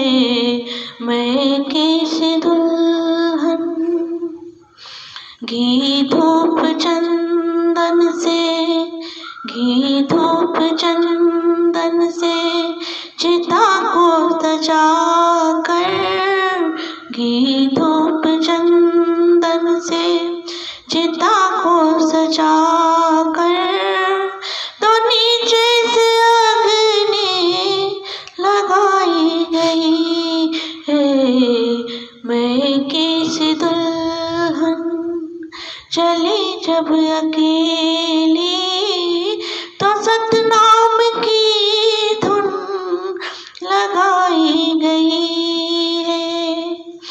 कहते कबीर, कहते कबीर सुनो भाई साधो, कहते कबीर सुनो भाई साधो, तो सतनाम की धुन लगाई गई है।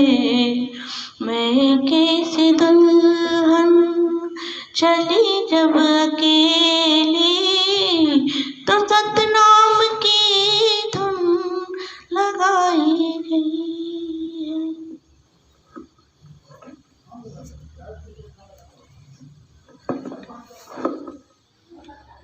काम करने के लिए आए थे दुनिया में हम, तो कुछ काम करने के लिए समझ बैठे आए हैं आराम करने के लिए, समझ बैठे आए हैं आराम करने के लिए।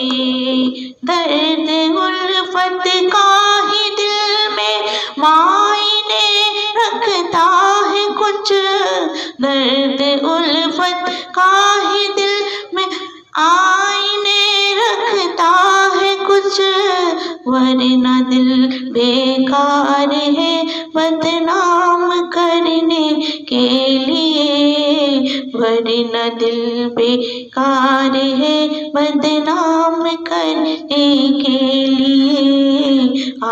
आए थे दुनिया में हम कुछ काम करने के लिए।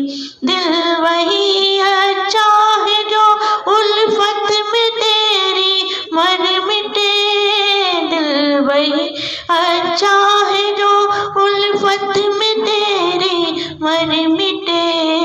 खल्क की खिदमत करे और गाम धरने के लिए, खल्क की खिदमत करे हर काम करने के लिए। आए थे दुनिया में हम कुछ काम करने के लिए, समझ बैठे आए हैं आराम करने के लिए। आके दुनिया में हमें कुछ भी मुनाफा ना मिला, आके दुनिया में हमें कुछ भी मुनाफा ना मिला। वक्त सारा खो दिया आराम करने के लिए, वक्त सारा खो दिया आराम करने के लिए। आए थे दुनिया में हम कुछ काम करने के लिए। साकिया की आँख का, साकिया की आँख का अंदाज कुछ मिलता नहीं, दिल बने पैमाना उसका जाम भरने के लिए। आए थे दुनिया में हम आरा कुछ काम करने के लिए। दिल की खामोशी में कुछ, दिल की खामोशी में कुछ आता है आँखों में सुरूर, दिल की खामोशी में कुछ आता है दिल में सुर, आँखों में सुरूर। साकिया की आँख से एक जाम भरने के लिए हम समझ बैठे कि आराम करने के लिए। आए थे दुनिया में हम कुछ काम करने के लिए। वारी उल्फत तेरी, वारी उल्फत तेरी मिट जाए जो दिल की तपिश, वारी उल्फत तेरी मिट जाए जो दिल की तपिश। वरना जीना है हरी बदनाम करने के लिए, वरना जीना है हरी बदनाम करने के लिए। आए थे दुनिया में हम आराम करने के लिए, समझ बैठे आए हैं आराम करने के